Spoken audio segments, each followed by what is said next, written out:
Hi, everybody. Welcome to Better Lait Than Never.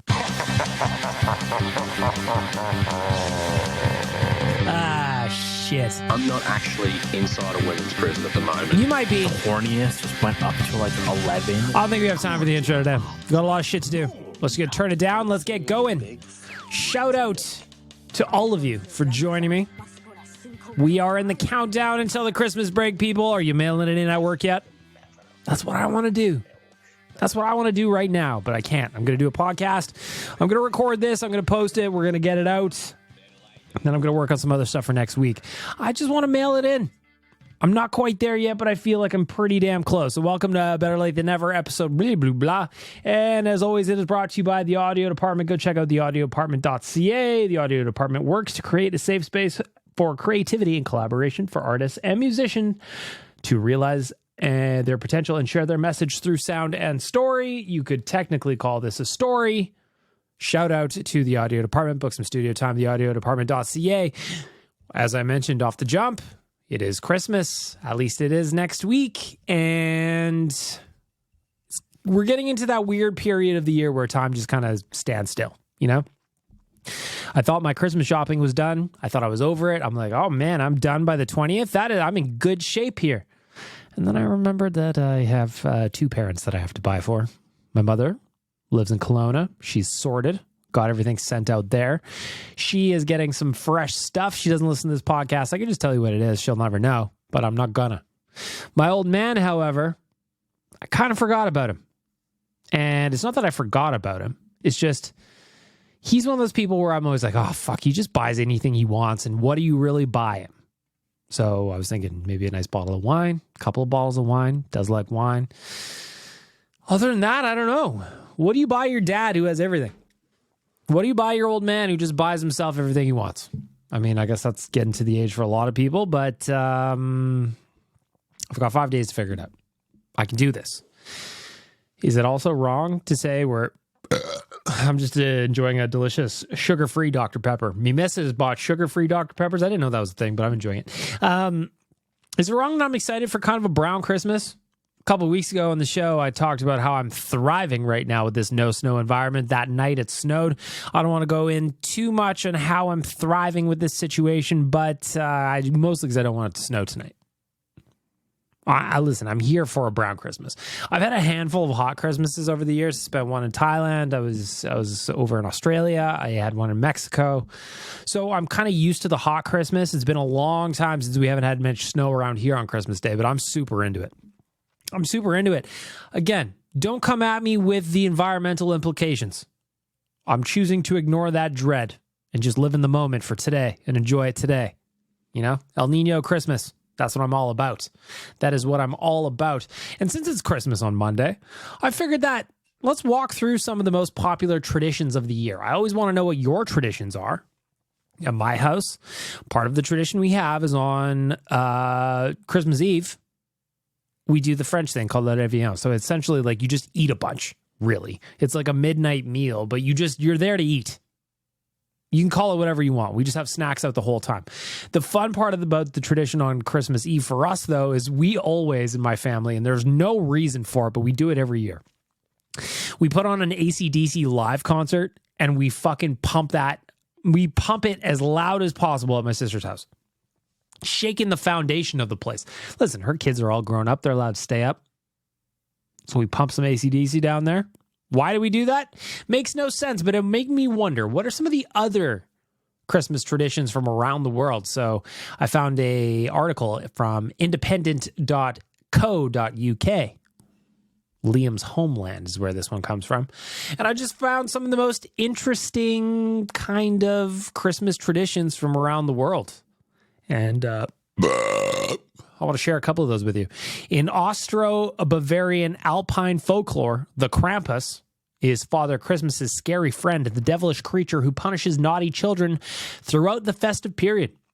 The mythical beast, who is hairy with hooves and large horns, is celebrated every year on the 5th of December in many cities throughout Germany and Austria in a festival called Krampusnacht. Krampusnacht, often marked with a parade with hundreds dress up as Krampus and chase each other through the streets. I'm looking at what Krampus looks like. He looks like some kind of demon.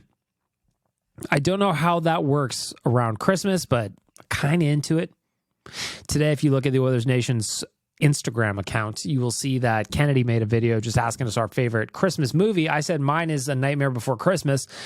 Krampus would kind of fit into it. Listen, I'm looking at this picture of Krampus, and he looks like a bunch of my relatives. I feel like they're trying to steal from Satan and just calling it somebody else. These look like the demons in my family, Germany. Explain yourselves. I'll ask Leon Draisaitl when I get a chance. No, I won't. Catalonia has one. It just says defecating logs. So when I see a poo log, generally my interest is piqued. There are a couple of strange Catalonian traditions, and this is I'm quoting now, one of which is cagotio, or defecating log. In the fortnight leading up to Christmas, a grinning creature is created out of a small log and placed on the dining room table.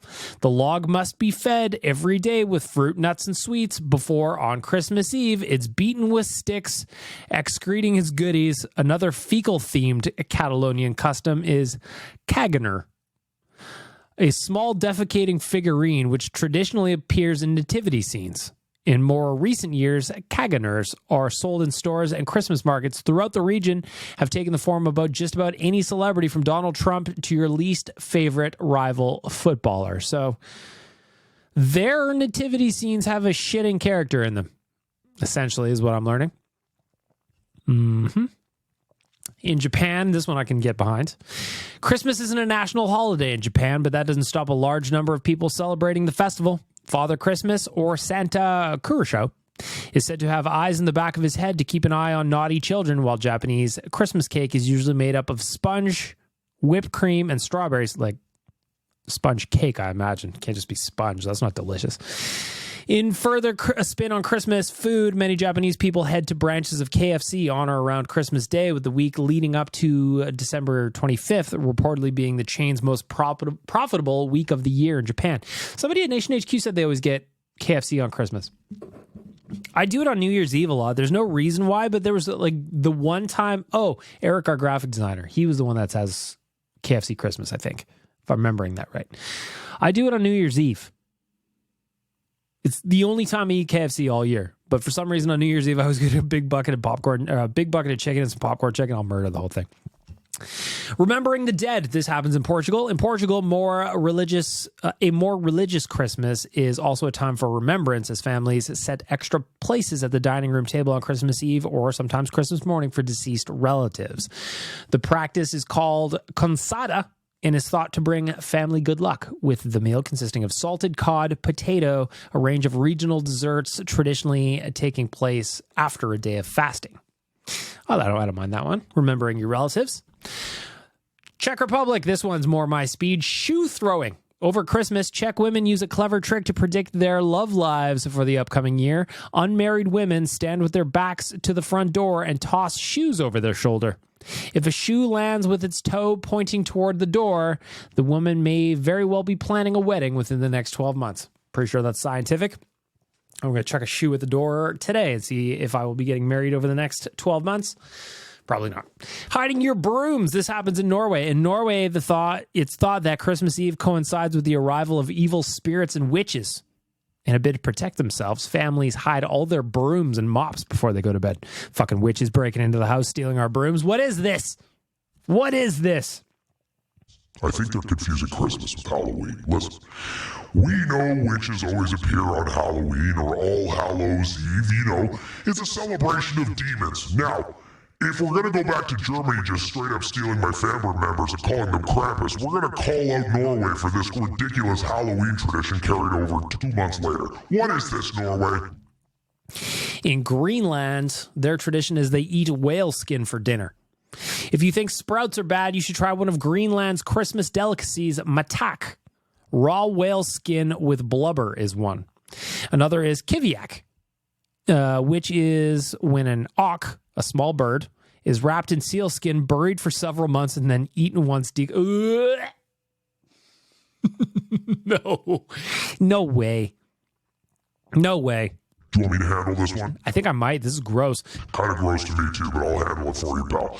Let's read that again from the jump. Satan stepping in because I got a stronger stomach than old baby guts over there. If you think sprouts are bad, you should try one of Greenland's Christmas delicacies, matak. Matak has raw whale skin with blubber. Another is kiviak, which is when an auk, which is a small bird in case you were wondering what an auk is, A-U-K, is wrapped in seal skin, buried for several months, and then eaten once decomposed. Frankly, I bet that smells intoxicating. It's arguably one of the grossest things ever. Why do you got to bury it for several months? Why this bird? How did you figure this out? I've got so many questions, but we'll move on. In India, only about 2.3% of the population of India, are Christians, but that still works out to about 25 million people. The day is celebrated with a midnight mass and present giving, but in the absence of fir trees or pine trees, banana trees and mango trees are decorated instead. I like that. That's fun. When I was in Thailand, they decorated palm trees a lot, so I'm into that. Last but not least, what do we got here? Yule goats in Scandinavia. Yule goats. A traditional Scandinavian Christmas symbol, the Yule goat was believed to have been a spirit that would appear before the festive season to make sure that the celebrations were carried out correctly. In later centuries, the goat's role was a gift giver before eventually being replaced by Father Christmas. Nowadays, small goats made out of straw are popular tree decorations throughout Scandinavia. In Scandinavia, it's a Christmas dinner tradition for the most senior member of the family to throw some of the pudding, usually made from milk, bread, poppy seeds, and something sweet, onto the ceiling. The amount that sticks indicates the good luck everyone will have over the coming year. So you want to adopt some of these. Oh, no, sorry, that was in Slovakia. I missed the line break there. So if you want to be a Slovakian, you throw some pudding at your roof. I don't know that will fly in my family Christmas. I will try it on Christmas Eve. I will chuck some pudding at my sister's roof, but I can guarantee you she's not going to be happy about it. She's just not, you know? Anyway, there's some look at some unusual Christmas traditions from around the world. Hit me up on Twitter, JSBM Bagmilk, or on Instagram. Hi, my name is Bagmilk. Threads too. I want to know what your Christmas tradition is. I watch AC/DC concerts. Dukes, you listening? It's your countrymen. They rock the house. Shea Castle Milk on Christmas Eve. Why do we do it? I don't have an answer for you. But at least I'm not burying some bird in the backyard for 7 months and eating it when it's all gooey. That's disgusting. Before we get on to the news, we get to the Oilers talk, which is slightly depressing. A couple more things. We just hit on Daily Faceoff. Daily Faceoff's Instagram account, which is run by Waz and Wanye. Behind the scenes, a little bit of help from Robert Munich from Flames Nation as well. Just hit 50,000 subscribers. Or likes, I should say, followers. It's Instagram we're talking about. So 50,000 followers. Amazing. Now, that account is probably up about 50%, if not more, since October 1st. So it's really, really humming. So Waz texts me today and he goes, we did it. We hit 50K on the DFO Instagram and I'm pumped on it. I'm like, fuck yeah, Waz. Let's cruise, buddy. And then he sent me another message that piqued my attention. He goes, 100K by the NHL draft? Question mark? I said, pardon? 100K by the NHL draft. So what is that? 6 months roughly? 6 months and change? Can Waz double the Daily Faceoff Instagram account along with help from his compadres in a matter of 6 months? Now, to get the first 50K took us a couple of years, really, of posting multiple times every single day, multiple years to get the first 50. Can Waz get another 50 in 6 months? I said, if you can get there, so I want to put this on record. If you can get us there, Waz, I will personally buy you these 2 Derek Ryan jerseys that I found on the NHL store. So if you don't know what a jersey is, essentially you just got the logo on the front, Derek Ryan on the back, but it's a t-shirt. It's a jersey. It's not a jersey. It is a jersey. So I said, Waz, I found 2 Derek Ryan jerseys. I would love to buy them both for you if you can do it. Do you accept the challenge? Waz goes, well, the account has grown by 19,000 over the last 90 days. We could get close at that rate. And I said, do you accept the challenge? And he says, Challenge accepted. Now I just hope I get to wear them by the NHL draft. So I'm putting that on record. Waz listens to this podcast. Waz, you can clip this if you so choose, my friend, but the challenge has been laid. 2 jerseys, courtesy of Bag Milk, to my boy Waz. If he can get 50,000 followers on the Daily Faceoff Instagram account by the NHL draft. Today is December 20th. It is not going to be an easy feat, but if there's anyone I believe can do it, is my dude Waz, and that's why I issued the challenge, and that's why I would love nothing more than for Waz to go out and get that dueling jersey combo. Brighten up his wardrobe, style him up, feel a little hotter, feel the power of Derek Ryan on his back. Waz, the challenge has been issued, you have accepted, and now we got some work to do, my friend. Let's see how close you get, buddy. Let's get to the news.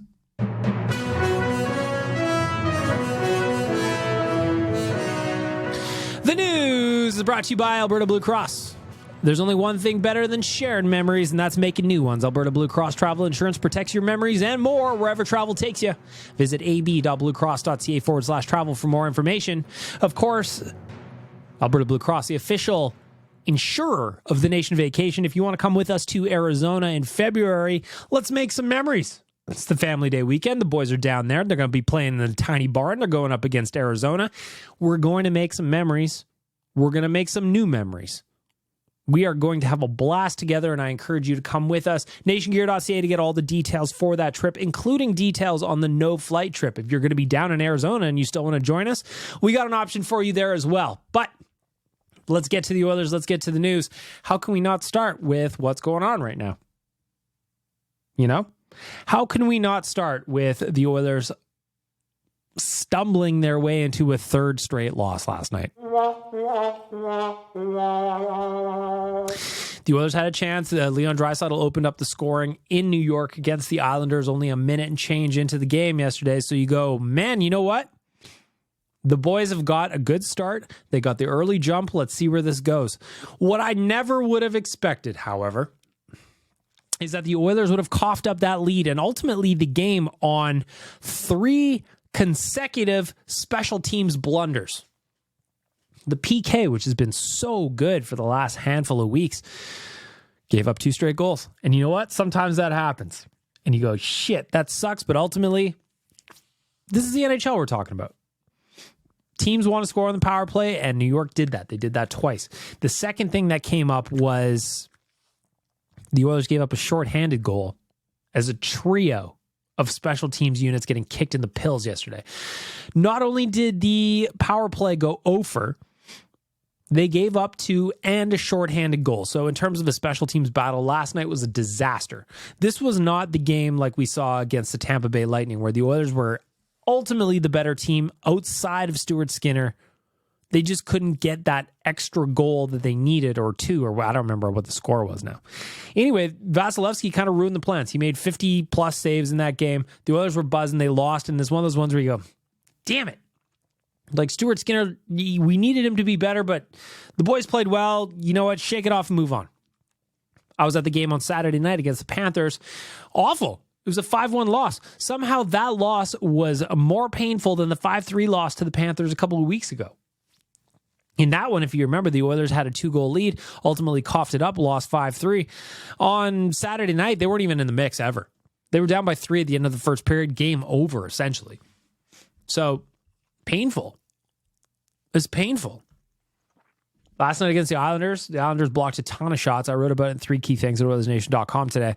And you know what? Generally speaking, blocking a ton of shots is a symptom of a greater possession problem, meaning the other team's shelling your net and you have to stop a lot of pucks with the bodies in front.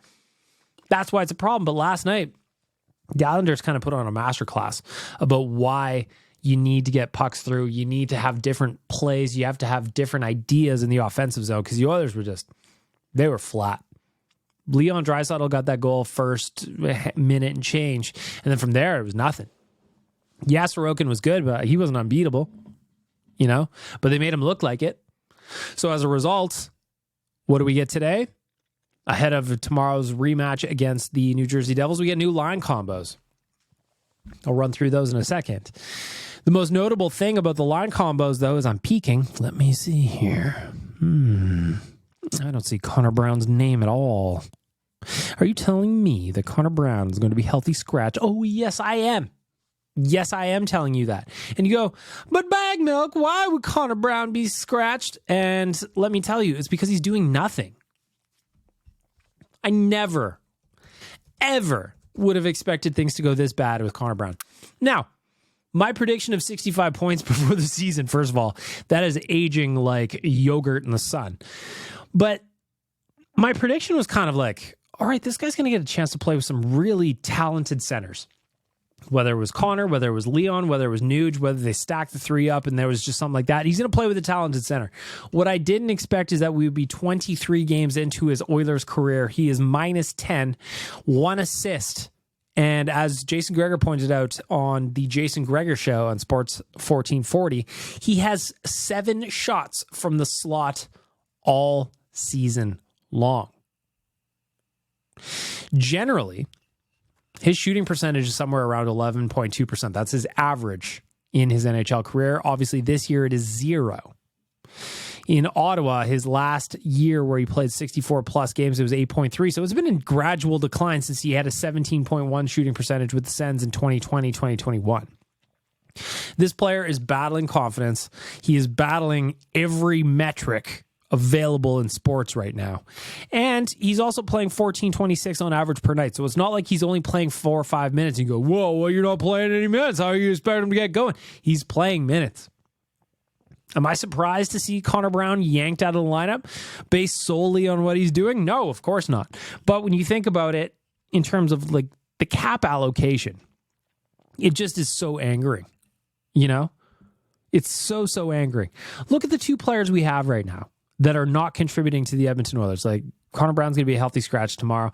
Jack Campbell, if you listen to Bob Stauffer between periods yesterday during the Islanders-Oilers game, he kind of teased that Olivier Rodriguez is going to get the bulk of the starts here down there going forward because ultimately they need to develop players and ultimately they need to win games. Jack Campbell is not doing that. So now Jack Campbell, if Bobby's right, which I would tend to believe that he is now the backup in the AHL after getting shelled again this weekend. $5 million, you know the contract. I don't need to refresh it.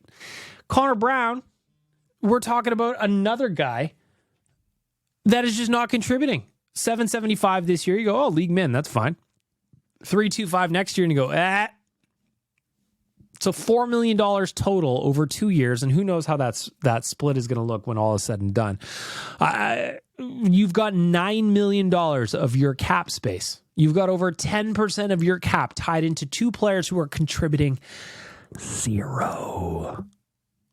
In terms of asset management, like everybody's piling on the Minnesota Wild. You know, those buyouts of Parise and Suter, those really hurt because it's whatever it is, $12, $13, $14 million in dead cap space. I'd argue this is just as bad. You've got 2 players making a sizable chunk of the salary in combination, in aggregate, and they are doing nothing. They're doing nothing. And then you see the Oilers losing 3 games in a row, and you go, man, would be nice if we could figure this out. Apparently, you can't clear cap space in season, even though the Vancouver Canucks have made, 6, 7 trades already? They've found a way to figure out and improve their roster despite tight cap circumstances because they want to get better. The Oilers under Ken Holland don't seem to have any interest in getting better. Now, is he allowed to make decisions at this point? I don't know. I'm not going to get into the tinfoil hat portion of what's going on with Oilers management right now, but it's not good. It's not good. Currently, the Oilers are 7 points out of a playoff spot. That is the second wild card spot, I should add. They are 7 points out of a wild card spot. It was 1 point out before the game against Tampa Bay. If they had won that game against Tampa Bay, they would have leapt into a wild card spot. They would have been in the playoffs, and you would have been like, hey, bad start erased. But then here you go again. It's the same cycle. You win some, you lose a bunch. You win some, you lose a bunch. And I don't need to explain anybody listening to this that is just a recipe for disaster. Quote, Reed Wilkins, my boy Wilkie. The Oilers over their last 21 games, you ready? Lose 4, win 3. Lose 3, win 8. Lose 3. It is not going well, you know? It is not going well. Just when you think the Oilers have turned a corner, that 8-game win streak, we're all feeling positive. And then you see it and you go, oh, they're still out of a playoff spot in this one, huh? And then they lose 3, 2 of which have been really ugly. 2 games coming up on this roadie before the Christmas break. Yeah, they beat the Devils 4-1, 5-1. What was it? 4-1? A couple of weeks ago. That was great. What have you done for me lately? Can you do it again? Devils are good. I know the season isn't going the way they wanted to. They've got goaltending issues as well, but the Devils are good. They could burn you if you're not paying attention. New York Rangers on Friday. New York's already shut the Oilers out this season. They could be back on a 5-game losing streak heading into Christmas. I can see it. I'm hopeful. I'm hopeful we get 2 wins here, back-to-back wins. That'll send you off on a high note going into the Christmas break, but I can also see an avenue where they just do not get there. So looking at the new line combos from today's practice, you got RNH, McDavid, Hyman back as the top unit. That was one of the best lines in hockey. Makes sense. The second line is back to Kane, Draisaitl, Foegele. Kane is a little banged up right now, I believe. But he's skating, so hopefully he's getting healthy. Foegele, hands of stone. I like Warren Foegele. If he had more than 3 fingers on each hand, he would be a 30-goal scorer every single season. I don't know what's going on with him there. Janmark, McLeod, Gagne is your third line. Ernie, Hamblin, Ryan is the fourth line. Obviously, Sammy got bumped up to the third line because Connor Brown is, and I repeat, whoops. A healthy scratch. Satan wanted to repeat there. It's not good. Is not good. And then if you want to keep the pain train going, over at moneypuck.com, you've probably seen the graphics around. They've got fun little graphics you always see on social media. They have a column here, which is goals saved above expected. So in first place, Thatcher Demko. He is 15.8 goals saved above expected, meaning he's kept an additional 16 goals out of the net based solely on his play. Who is dead last on this list? 81st in terms of goalies. This is at least 1 game played. I think. Is this how this works? Yeah, at least 1 game played. 81 of 81. Stuart Skinner.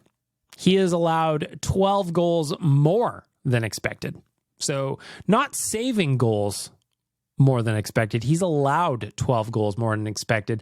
That is 3 below Antti Ranta. And I don't know if you know this, but Antti Ranta just got sent down to the AHL by the Carolina Hurricanes this week. He is currently playing in the AHL. Jack Campbell also playing in the AHL, so you can't send Stu there, I suppose. Calvin Pickard, in case you're wondering, is midway on the list. He is 1 goal below expectation. So he's kind of playing the way you would expect him to play. Stu, not so much. We have got issues, friends. This season from doom, the season from hell is back, and I don't even know what to say about it. It just hurts. It hurts. Finishing off the line combos, Narcisi remained together, Ekholm Bouchard remained together, Kulak, Desharnais remained together, Ben Gleason chilling, getting some NHL money, eating them snacks, riding the PJ. Looking at the schedule, again, we've got New Jersey on Thursday. That is watch-along night at Oilers Nation HQ, by the way. If you want to watch along with the squad, you can do that on YouTube. Go subscribe to the Oilers Nation YouTube. Help us get a boudoir shoot for Tyler Yaremchuk. I want to see him in his undies, and I want to see him photographed tastefully. I'd like to see a calendar come out. I'd like to raise money with that calendar, and I would like Tyler to be the star of the show.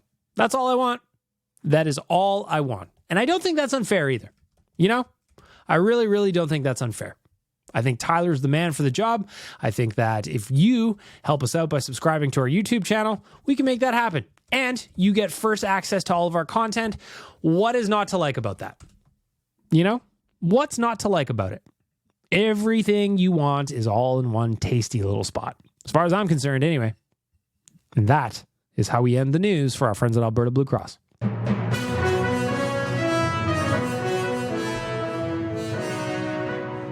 Alberta Blue Cross. There's one thing better than sharing memories. It's making new ones. Alberta Blue Cross Travel Insurance protects your memories and more wherever travel takes you. Visit ab.bluecross.ca/travel. Visit nationgear.ca if you want to come with us to Arizona for a nation vacation where Alberta Blue Cross will be covering all of our travel insurance needs. Good afternoon. You are listening to Better Lait Than Never with Bagged Milk, part of the Oilers Nation network of podcasts.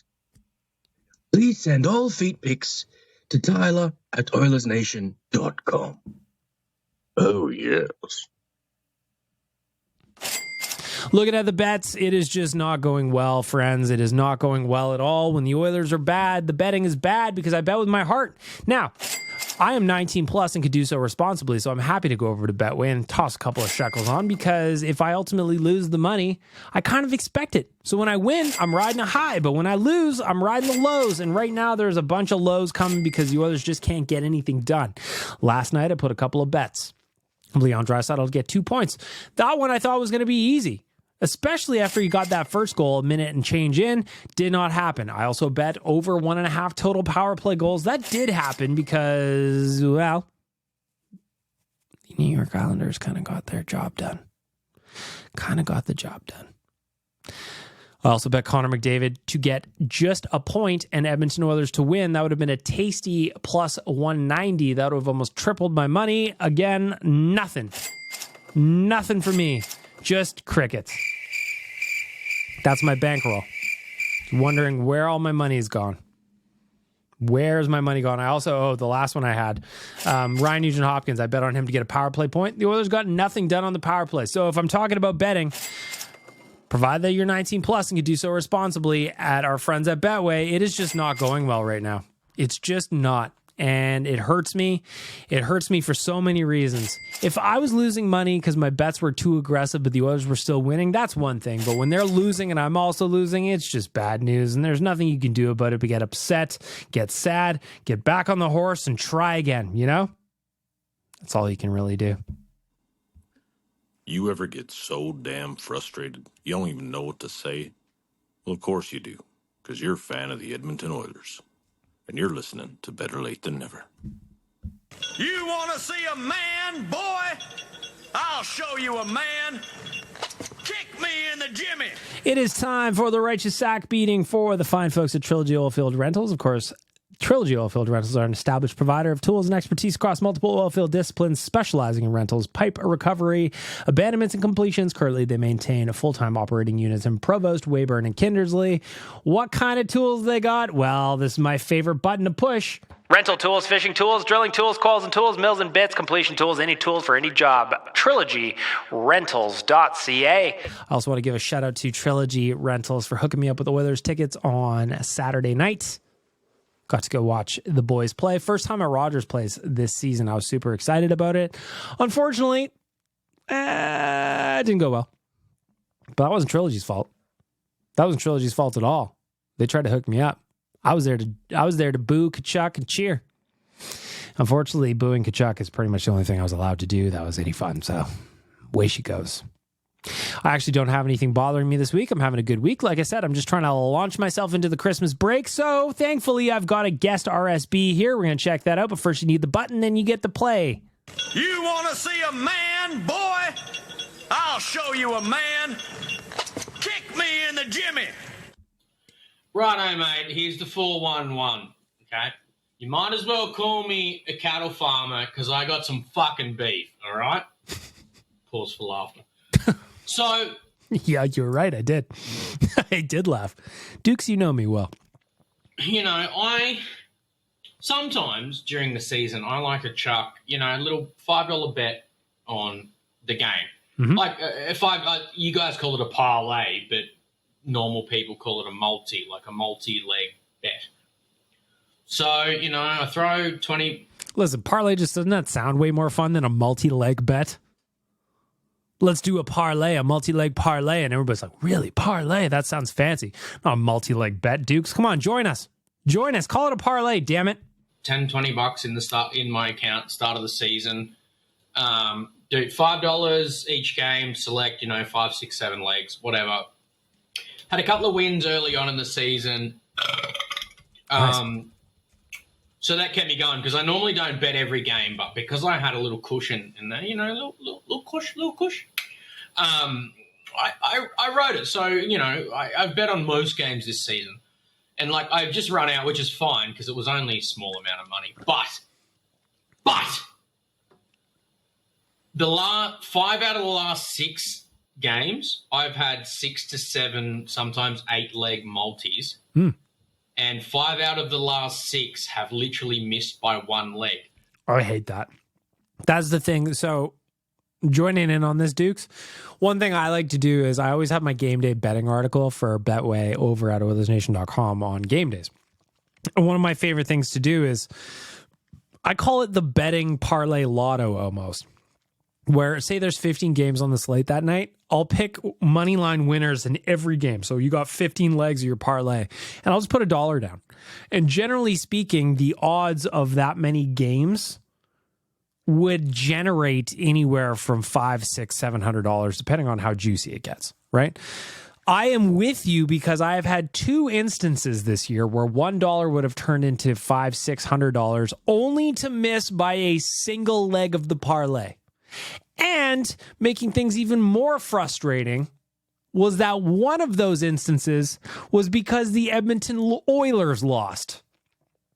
It was a double nut kick. I would have won. I would have turned $1 into $600, and then the Oilers were the ones that fucking stitched me up. One time, Warren Fogle needed 1 more shot. Another time, Darnell Nurse needed 1 more block. What the fuck? Stats people hate me earning tiny amounts of money. Yeah, man, but that's the thing about betting.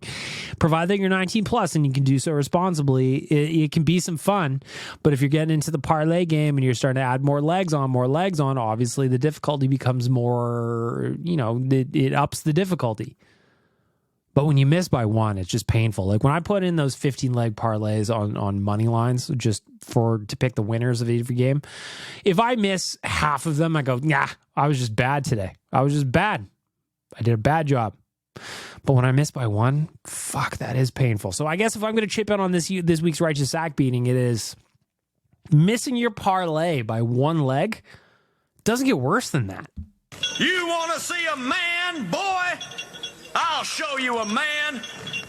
Kick me in the jimmy. You're listening to Better Late Than Never. I knew you had a little bit of taste. Good work. Welcome to the voicemail, everybody. Brought to you by blackmassroasters.com. Blackmassroasters.com, a Australian roaster of high-end coffees. Go check them out. They do delivery worldwide. You want to elevate your coffee game? Well, let me tell you something. Blackmassroasters.com is a place to do it. They have got an array of products. Again, if you want a nice coffee, elevate your coffee game. Listen, if there's one thing I love to do, freshly grind the beans, make some coffee, smells great, everything about it. Blackmassroasters.com. They are in for this week as the voicemail sponsor. We have got a ton of voicemails this week. What is that, like 30? We got a lot to do. So if you're boring me, I'm just going to cut you out straight up. We got a lot to do. I've got a lot to do. You don't want to listen to boring voicemails. I don't want to either. So let's keep it moving here. Ari, what do you got to say? Press the button, Bag Milk. That'll actually help if you do this correctly. There you go. So I was just taking a break from studying for my finals, and I was looking at the NHL's all-time scoring list. So here's an idea. Go ahead. See what you think of this. Over or under, Connor McDavid hits 1,000 points before the end of this season. We've written about that at OilersNation.com a couple of times.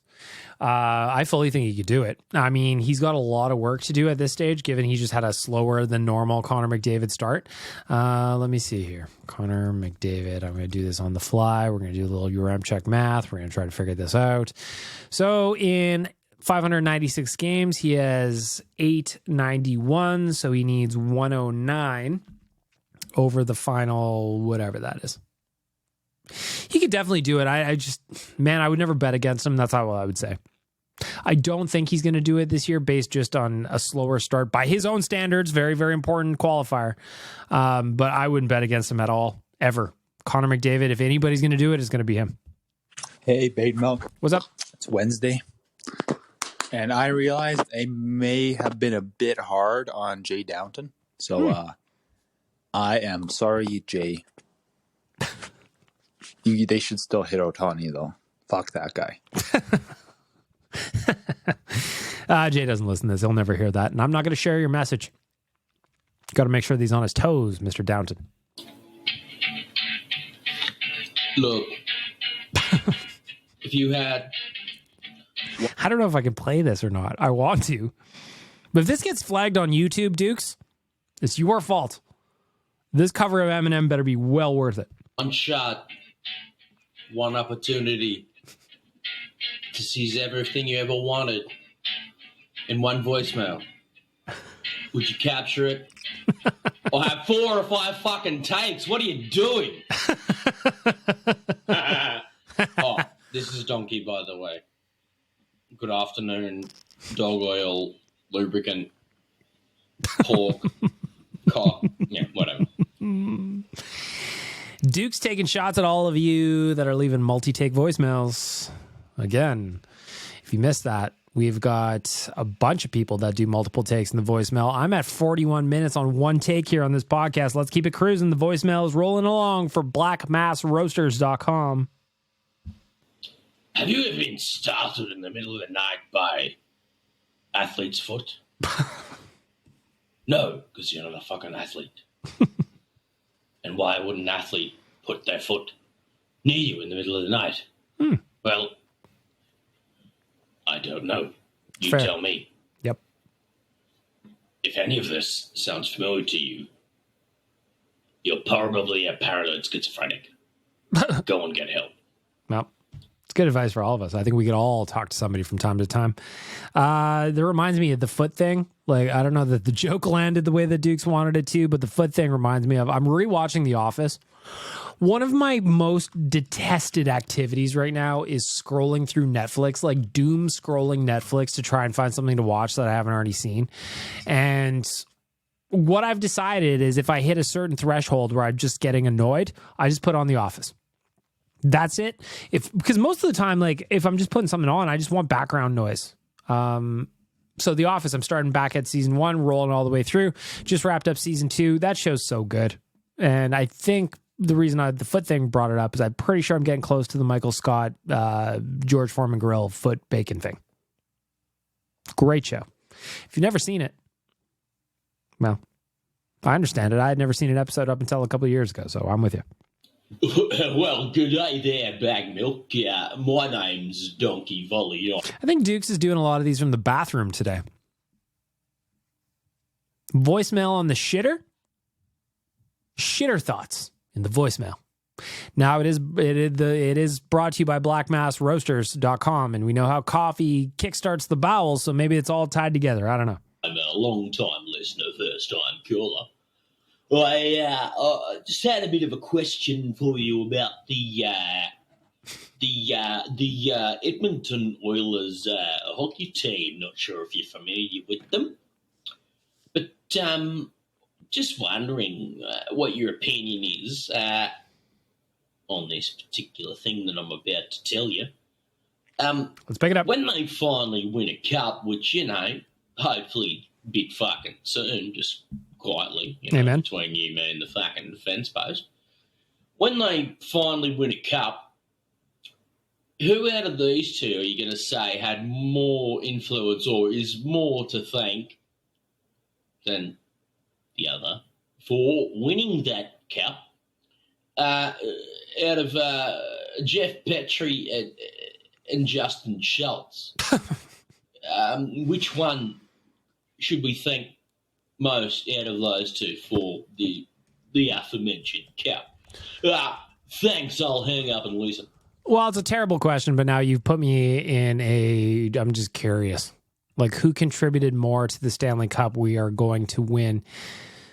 On March 2nd, 2015, the Oilers traded a second-round pick, Petrie, to Montreal for a second-round pick. That was Jonas Siegenthaler. And a fourth-round pick in 2015 that turned into Caleb Jones. Neither of those players play here anymore. So that's not going well. Let's check out Justin Schultz's trade tree, shall we? So Jeff Petrie, so far, it's not looking good. It's not looking good. Show trade. Traded from the Edmonton Oilers to Pittsburgh Penguins for a third-round pick in 2016. That turned into Philip Berglund, has yet to play a game with the Oilers. He currently, in 2023, is in the Swedish Elite League for Örebro. He's got 1 goal, 3 assists for 4 points. He is a right-handed defenseman. This is a tough one. I guess Jeff Petrie, because Caleb Jones actually played games for the franchise. I guess. Maybe. I don't know. Grasping at straws here, really. Good afternoon. This is the badge. Donkey fucker. Donkey volley. Badger fuck. Donkey volley. And I'm here to sell you pork lubricant. Have you ever had pork that's too dry? Oh, angry for no reason. Well, why not try some pork lubricant? Why not try pork lubricant? Next. Also, now that I've said it out loud, why not get some liquid doors? Are you tired of solid doors? Can't quite get gaseous doors? Well, the only other form of matter left is liquid doors. I don't know what it is. I don't know how it works. But fuck me, why the hell not? Get some liquid doors. And if Bag Milk hasn't skipped my voicemails by now, it's not my fault, it's his. So, fuck you, play the Yeah, I had my finger over the button. Good for you, man. At least you're aware that you're annoying me. Man, just listening to last week's, well... I'm just going to say we better have a point here. Badger fucking and liquid doors is one thing, but let's go. Right now, it's this week's, but by the time you hear this, it'll be last week's episode. That fucking, that random, that depressed Australian cunt. I guess obviously this is a jovial podcast. So obviously that depressed fucking idiot kind of caught me off guard. But it made me think, mental health is a real serious issue. Yep. So it's important to talk about it wherever. Normalize talking about mental health, the good things, the bad things, it helps everyone out. Normalizing a conversation might just help someone you never know and you'll never know about avoid something really horrible. Sure. But, it's always good. Always going to be an advocate for speaking out for mental health. But if I could just direct one message to that particular random Australian that obviously seemed sad last week. Talking to yourself. Mate, Got it. I just want you to know that everyone here in the Oilers Nation, Better Lait Than Never, Lactation Nation universe, really, really want you to shut the fuck up. No. And just stop being a shit cunt. Play La Bamba, baby. Vote for Dukes. Let's go. No, you don't got to shut up, dude. Again, it's important to talk about. You can talk about it here. I got no problem with that. Next voicemail. Well, good day there, Bag Milk. All right, we're going to move on. Good afternoon. Okay, Dukes, I'm going to come back to you. We've got 1, 2, 3, 4, 5, 6, 7 straight from you. You put in a shift, my friend. I respect it. Also, now that I've said it Okay, out loud, I've got 3 to come back to from Dukes here. If this next one is also Dukes, I might shit a rope out, like a 12-foot rope, and hang myself. I don't mean that. Man, just listening to last week's, well... Why did that get played again? Fuck me. All right, Patrick Mahomes has left a message. I don't think it's actually going to be Patrick Mahomes, but it might be. Hey, guys, this is Pat Mahomes here, telling you to listen to Better Late Than Never. If you want to end up like my brother Jackson, then you'll listen to Flames Nation, because just... No, we're not doing that. Righto, cunts. Obviously, I've been talking up this trip of mine to, come watch some home games for a little while now. Bought the flights a couple of weeks ago, so now it's official, blah, blah, blah, all that shit, passports arrived. But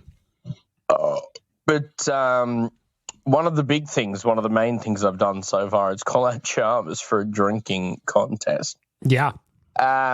And I know he's obviously not on this podcast, but... Chalmers can also put him back. So if this drinking contest, does in fact happen, you have got a sizable challenge ahead of you, my friend. Whatever. So I throw it out there and say, what should be the stakes? Yeah. Whoever wins does what? Whoever loses has to do, whatever. It's up to me and Chalmers to decide the stakes. But I want your input. I want your suggestions.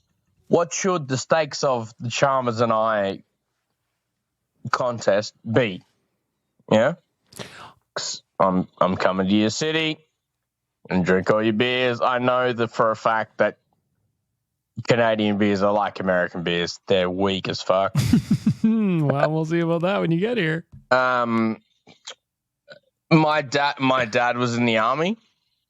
He said he went over to Hawaii for maneuvers or whatever back in the 80s. Oh, I'm going to do a part 2 because I'm about to run out of time. I don't know that I can handle part 2 of you right now, to be honest. All right, we'll do it. Here's what I think, though, for stakes for the bet, actually, if it actually happens, the stakes should be whoever loses is the other person's butler for a day. Just straight butler. I'm talking about if Chalmers, let's say Chalmers wins this, Dukes, and I'm not saying he will, I'm just for this hypothetical. He calls you at 3 a.m. for a sandwich. You got to figure that out. How are you going to make Chalmers a sandwich at 3 a.m.? If you win, and I don't know where your hotel is, don't tell us, he has to come to the hotel and make you a sandwich at 3 a.m. I like the idea of butler for a day. Butler for a day. That's my suggestion. Back to you, Dukes. Yeah, so Dad went over to to Hawaii or fucking whatever in the 80s, and he said the first night, they do all their army shit, proper whatever. But he said the first night they were like, oh, let's all go drinking. He said the Americans put down all these beers. And he goes, mate, they were asleep under the table before we'd even, felt tipsy, whatever, Australians, shut up, Gretzky. When it comes to smashing beers, Australians are the one. But he said, you know what? The following weekend, when they said, yeah, righto, let's do spirits. He goes, it was literally roles reversed. He was dead on the ground, and the Americans are sitting there, like they've only had, fuck all drinks. But anyway, I'm not going to spend the entire time in fucking Edmonton drunk. But, weigh in with, what should me and Chalmers wager or what, I want to, let's do some good. There's a couple of charities in Edmonton I like. Hit me up with suggestions. How do we go about best raising money for some charities while I'm in town? Okay. Well, my butler for a day idea does not sound nearly as good as raising money for charity. So here's my thought. For each drink one person has, the other pays $10 to that other person's charity of choice. Now, if you both have 10, that saws off $100 to each charity. If it gets crazier than that, I mean, is it $10 enough? Is it $20 a drink? Depends how much money you want to raise for charity. How hard do you want to go on this? Because if we're drinking for charity, now let's find something that works. Is it drink for drink, $10 per? Is it whoever outdrinks the other, the loser just has to pay a flat rate to a charity of the other's choice? There are options here. Or butler for a day still on the table. Number one, in a very unoccasional... That is 12 voicemails. We're through the Dukes period, I think. I've still got something to go back to. I'll go back to him, Dukes. All serious is donkey telling shit jokes. Yes. Yeah, keep mother back. Right. Yeah, your mother-in-law. Never mind that. Two dragons walk into a bar. Yeah, you know it already. Here, it's hot in here, isn't it? Yes, well, keep your mouth shut. But for God's sake. I didn't mind that one. I feel like if I told that to one of my nephews, they're very young, that they would like it. So I feel like you just didn't have the correct audience for the delivery of that joke, Donkey Volley. But I'm going to steal it. I'm going to keep it in my pocket, and I'm going to give it to the youngins. Emergency joke needed. Yeah. Hello. Good afternoon. Why did the baker have brown hands? Because he needed a boo. Oh, God. Well, my daughter likes it, so fuck everyone. Nick, will you please get the voicemail back on the rails?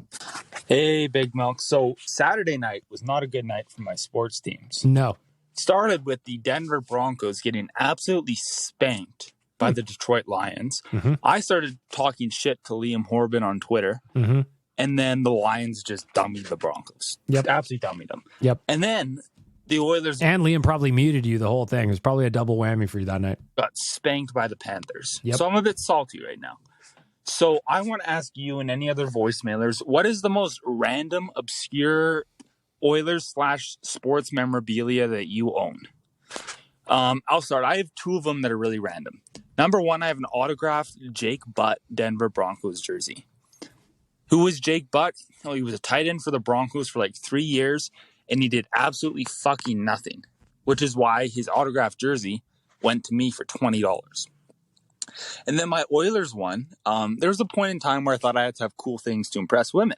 So I wanted a piece of Oilers history, but lots of those are fucking expensive. So I bought a autographed goal puck from a random bottom six Oiler off like the NHL auctions. He played less than 60 games with the Oilers, 2 seasons. He was Swedish. Yep, Bag Milk. I bid over $100 and won a autographed Joakim Nygard goal puck. Sick. Yeah, that's dumb. So what random things do you have? Does anyone else have? Go. I'd like to hear from everybody else. I've said on this podcast before, I'm not a big memorabilia guy. I don't have a lot of merch. I don't spend money on Oilers merch. If you come into my house, there's zero. The only thing I have in my house is jerseys, and all of them are Nugent Hopkins jerseys. I have 3 Ryan Nugent Hopkins jerseys. I've got the blue and orange. I've got the 2017 orange, and then I've got the pylon orange that they just got rid of. That's my signed jersey. Outside of that, I don't have anything in my house. At the office, in my office at Nation HQ, producer Gavin, hooked me up with a Ryan Nugent Hopkins rookie card. I don't know anything about it. I know it's like the best possible rookie card one can buy for that player.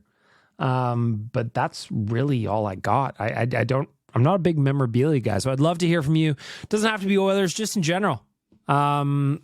My favorite piece of memorabilia of somebody I know, however, is my brother-in-law bought Sam Gagner's 8-point gloves. So we all know Sam Gagner got 8 points against the Chicago Blackhawks. We all know that. Those gloves went up for auction, and my brother-in-law is the one that bought them. The fun part about that is he's never once told me how much he paid for them outside of saying too much. So I've always kind of wondered. But that's my favorite piece of memorabilia somebody I know owns is my brother-in-law owns Sam Gagner's 8-point gloves. Well, I'm currently pushing dry roasted peanuts into a piece of soft cheese. And I've got to say, it's an absolute fucking taste sensation. That's enough for Donkey's currently tips.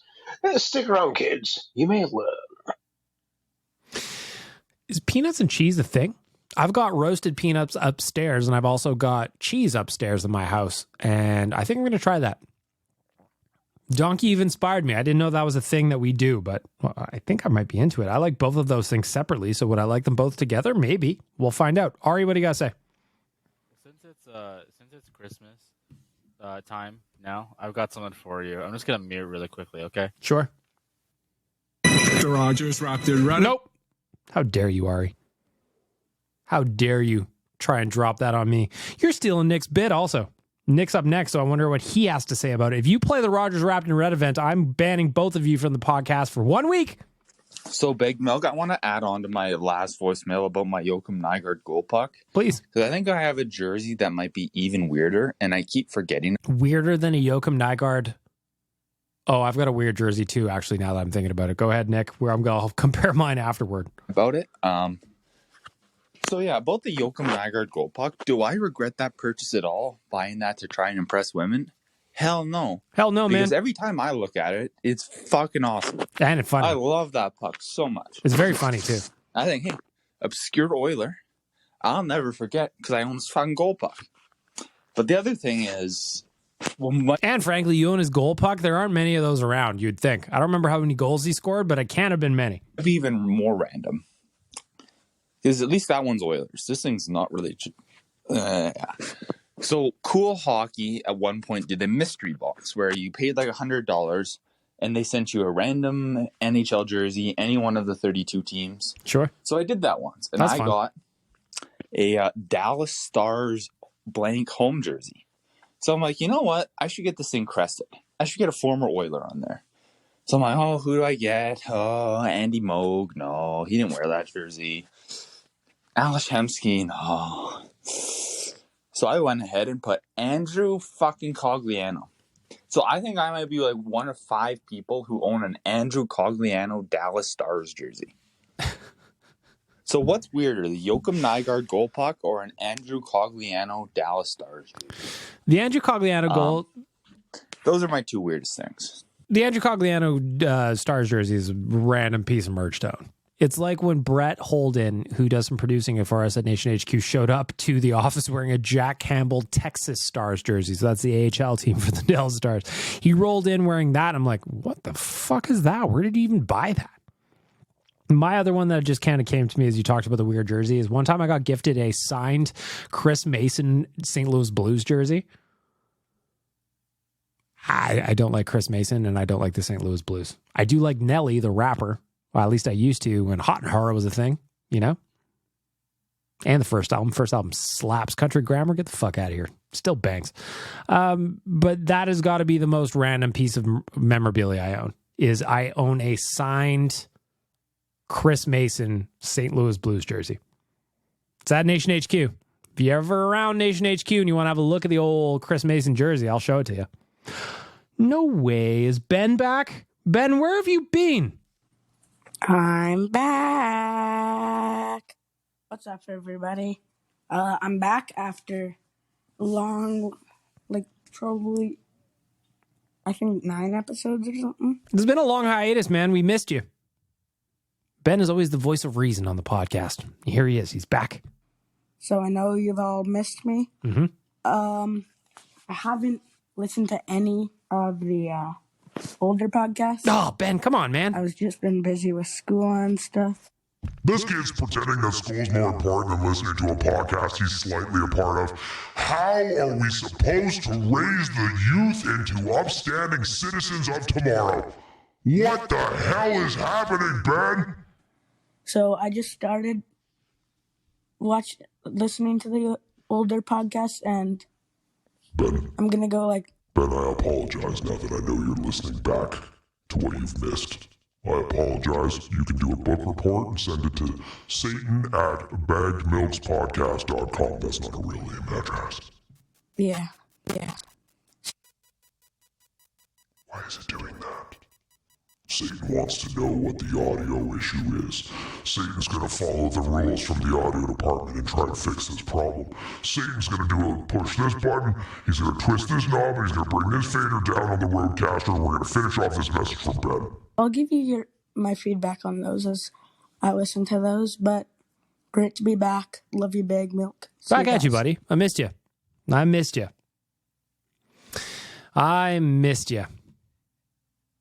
Is this another one from Ben? Righto, you Nope. cunts. This, I think, is voicemail 65 from Dukes on this episode. I respect the commitment. Dukes, of course, is a strong man. He's looking for recommendations. What the punishment would be for whoever loses the drinking contest between he and Chalmers. I've recommended Butler for a day. I've also recommended $10, $20, $30, whatever it is, to be donated to charity per drink. But it really depends where the boys want to go with it. If you want to submit some ideas, leave them in the voicemail for next week. I am going to be recording a podcast next week. We're going to be doing a year in review, Tyler and I. I've convinced Tyler to come back for another year in review episode of Better Late Than Never, so we're going to get to that a little bit. But keep the voicemails coming. I might have more than one episode coming next week. Let's help Dukes out. So, as some of you might be aware, I'm actually going to be coming to your city shortly. And said that in a voicemail about 10 minutes ago, in fact. now that I'm looking at it, it's actually 2 months to the day that I'm recording this. What's that thing called? The ETA fucking visa, holiday visa fucking thing. I just got approved. So I'm legally now allowed to travel to your country. Hell yeah. Apologies for that. But what my purpose for this voicemail is, because all my voicemails have a very specific purpose. Of course, well thought out. I want you cunts to tell me, like, I want to do like an itinerary. How dare you drop C-bombs like that? Or like a holiday bucket list, but I want it to come from everyone else. So, like, I want you cunts to tell me. Again, hard C. Don't appreciate it. Don't mind it. Just very sharp. Voicemails next week, fucking Twitter, whatever. Tell me, like, suggestions going, oh, this would be really cool. Oh, you need to see this. Or just, man, oh, fuck. It'd be funny to watch that cunt get drunk and try and do it. Whatever, man. Whatever it's for my entertainment or your, I don't care. Tell me shit to do. Play the bumper, baby, vote for Duke. First thing that comes to mind is you got to rent a car and go check out all the pieces of art, all the art installations around the city. How can you come to Edmonton without seeing the Talus balls? How can you come to Edmonton without seeing the misshapen egg behind Rogers Place? How can you come to Edmonton without looking at the giant boot? Push the bat around on 97th Street. These are all things you have to do. All things you have to do. If you have recommendations for Dukes on things to do when he was here, I don't remember how long you were here for, to be honest. My real answer, though, for legit, is you got to get to the mountains. Jasper is a 4-hour rip from here, 4-hour drive. It's one of my favorite places on earth. Jasper is so beautiful, and it has still got kind of a small town vibe, whereas I like Banff a lot too, but it's more commercialized, I guess, in my opinion. So Jasper, if you can swing it, if you've got a day where you can rip out to the mountains or to spend a night, a quick weekend, go out to Jasper. It is absolutely beautiful out there. I wish I could spend more time out there. I cannot wait to go back for the Jasper Pond Hockey Tournament at the end of January. Love that place. Dukes, you would love it too. Right. Why is it doing that? I thought Satan fixed it. Here, I'm going to take this down. The audio department gave me all the instructions to do, and sometimes I got to do it live on the fly. But again, this is a one-take podcast, so we're just going to try it again. Right, you cunts. This is the first voicemail in a long time that I've had a few takes at. This is the Dukes voicemail.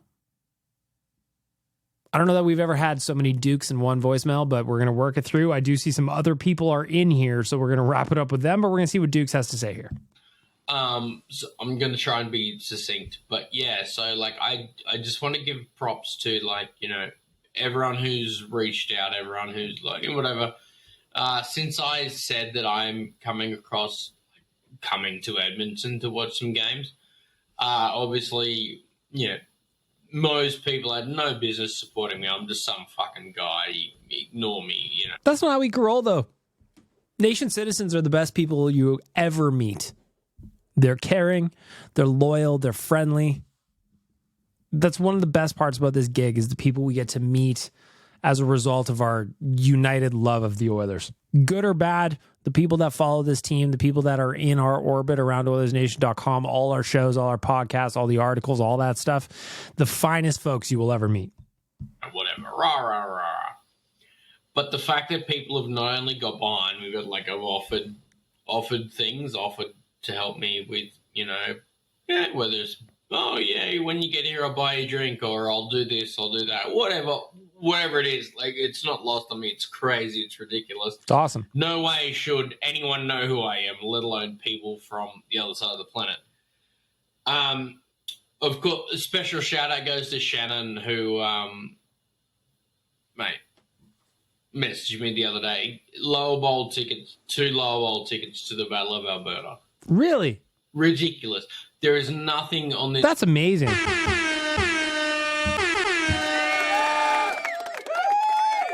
That's awesome. Save you a couple of nickels on your trip at least. This world that makes me, worthy of that. But like, I'm just blown away. So by all the fans, everyone else, like I cannot thank you enough. I'll do my best, but I cannot thank you enough. I love you all. That's great. I love that. I love to hear that. You got tickets kicked to you for the Battle of Alberta. That's fucking awesome. Lower Bowl, Battle of Alberta. The vibes are going to be excellent in there. Usually are anyway. So, Big Milk, I know kind of the Oilers Nation has a lot of awards. We got the Ty Ratty Award. Mhm. There's the Answer Award. Mhm. But I want to propose another award. Sure. The R-Wire Award. R-Wire? Short for the Rogers Rapid Red Event Award. Nope. It is the commercial that appears on Oilers games and on TV during the Christmas season that annoys us the most. Named after, of course, the Rogers Wrapped in Red event.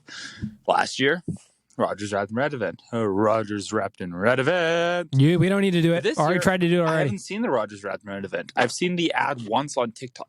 And it's not annoying. So it is. I propose, how about that new 7-Eleven gets the R-Wire Award? Whatever fucking executive or advertising agency that thought it was a good idea to start calling 7-Eleven Sevs, I hope your pillow is warm on both sides of that.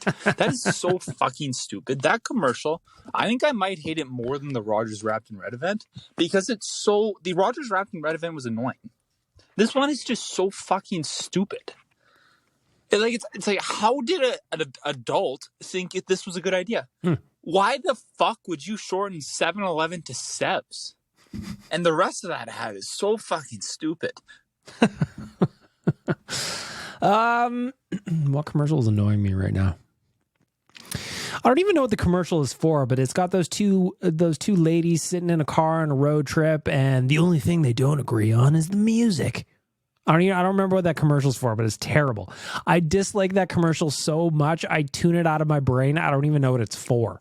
As soon as I see those two ladies and their disagreement about music on my TV, I just check right out. That would be my pick right now. Nothing else really annoys me. I'll keep an eye out though. I don't mind that. I think we need to workshop the name of the award as well. But I do like the idea of the most annoying Oilers commercial award.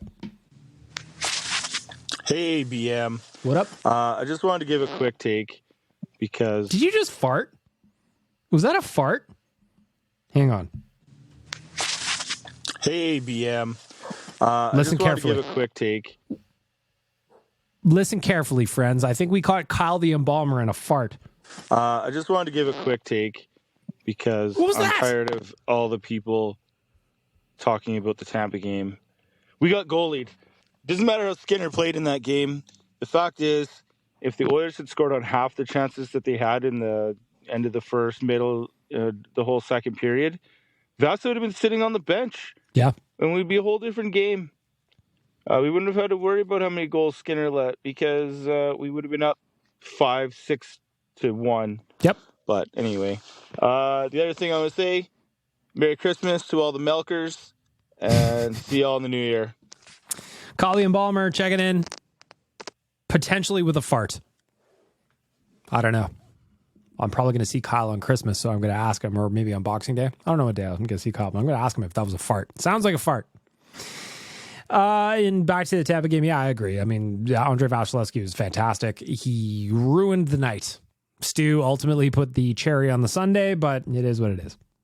So, Big Milk, I'm getting real annoyed at the people who are saying fire Ken Holland. Not that I'm not pissed off with this team's performance lately, and not that I'm not pissed off with the front office. Okay. I just think that's like saying fire Bill Scott. Because neither of those fuckers are in charge. Let me think about that. The only thing I wonder, though, with Ken Holland is, I don't disagree with you, Nick. The only thing is, I just, if somebody's going to make a trade, it's not going to be Jeff Jackson, probably. is going to be Ken Holland having to pick up the phones and work the phones. I don't know if you want him to do that.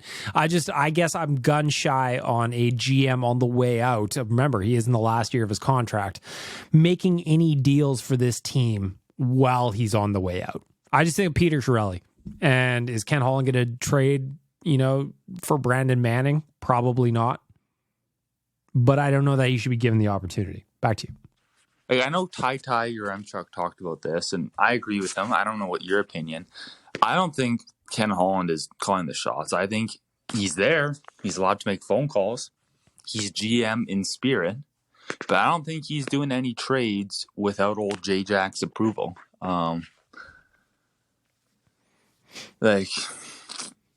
So fire Jeff Jackson. I agree with. Fuck that guy. Well, we know he's not going anywhere. Fresh CEO, he ain't moving. But I don't know. Saying fire Ken Holland, I don't think that's doing anything because I don't think he's responsible for this mess. Well, here's where I disagree with you. I talked about it earlier in the news. Think about, you've got $9 million in salary tied up in two players that have done zero, Jack Campbell and Connor Brown. Ken Holland signed both of those guys. $9 million. $9 million. So I disagree with you, Nick.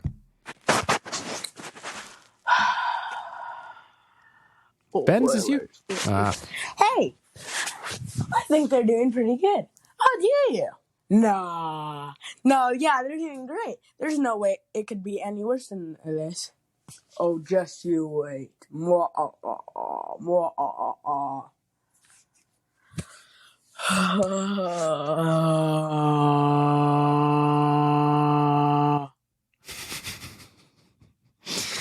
I think Ben just kind of saying it like we all are saying how we all feel, saying what we all feel. Ben, you nailed it. That's how we're going to wrap up the voicemail.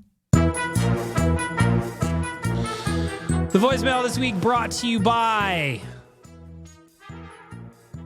you know who it is, blackmassroasters.com. Go get some coffee. Elevate your coffee game. If there's one thing I love every single morning, it's a fresh cup. Again, grind the beans. The smells get released. It's awesome. blackmassroasters.com is where we're going to wrap up the podcast. Thanks to all of you for the voicemails. Keep them coming. I got a show coming next week. We'll be back with a year in review podcast next Wednesday. Depending on how many voicemails come in between now and then, I might do a voicemail specific post-Christmas podcast. So I want to know what you got for Christmas. Hit me up. On Christmas Day, on Boxing Day, let's talk about it. I'll probably do 2 episodes of this podcast next week, provided that the schedule allows. I got a lot of writing coming at OilersNation.com. Until then, thanks for being here. I appreciate you. I've got one more show at the very least coming in 2023, and this was just a really transformative year for this podcast, and I'm so grateful for everybody who listens to this. I'm super happy that this has grown into something that has got a little community kind of sprouting out around it. I'm very proud of it. Last thing I want to mention, just because we're wrapping up the voicemail, if you want to chime in on any other part of the podcast, like the news as an example, just leave your voicemails with, in brackets or whatever, just put news and I'll play you in there. Topic news. If you think that if you saw today Connor Brown's getting healthy scratched and you left a voicemail that said Connor Brown scratched news, I would have played it during that segment. I'd love to include you guys more than just in the voicemail. I'd love to include you everywhere. So let's try and work on that for 2024. Again, thank you so much for being here. That's how we're going to wrap up the podcast. Appreciate every single one of you. Have a great Christmas, everybody. Tie-tie, why won't you kiss me?